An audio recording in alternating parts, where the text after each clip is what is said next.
vous parle de mon Afrique et ses hommes intrépides et vaillants, mais bâillonnés sans répit avec mépris.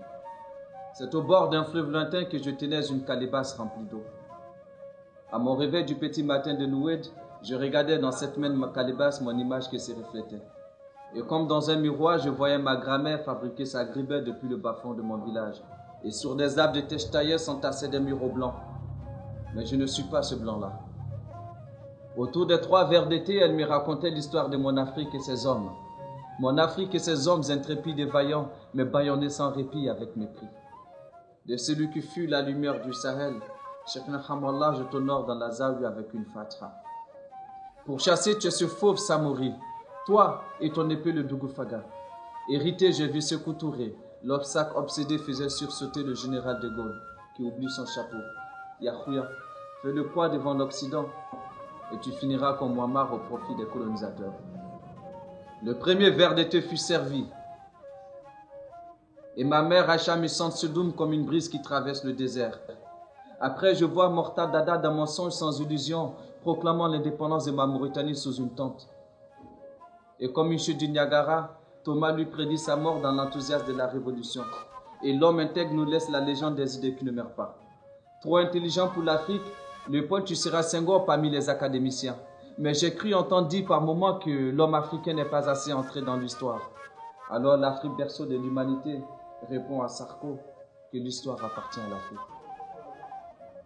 Le deuxième verre d'été fut servi et je commençais à somnoler. Et lorsque je fermais les yeux, je me retrouvais au Congo belge pendant que Patrice dans sa patrie se faisait tuer. Mobutu et ses 3 Sissoko perdaient le soutien de ses caméléons blancs.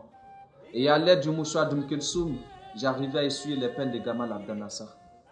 Dans le grand temps des défis, j'admirais Mandela, le pourfendeur de l'apartheid, d'écouter la symphonie de Steve Biko. En regardant la danse de Desmond Tutu au rythme de Nassim Bonanga, qui célèbre la joie d'une liberté engendrée par le sang des martyrs d'un continent pillé, dévasté, dirigé sans cesse et même contrôlé. Alors je me plains plus pour ma négritude, car je suis de la race de ceux qu'on opprime. Aimé Césaire, la plume repose en paix. Et lorsque je perdais le sommeil, le 3e verre de thé fut servi. Grand-mère me parlait du moral d'un certain Diallotelli dans une Sunni cellule 52 du camp Boiro. Les larmes du pape Jean-Paul II s'affichaient sur l'île de Gorée. Et sans être oublié, il avait prié pour pardonner mon Afrique et ses hommes.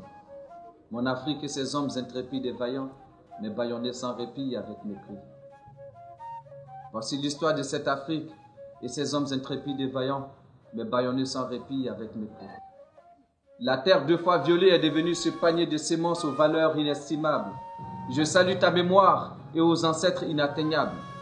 Affronte les mystères, car tu as la lumière en plein soleil.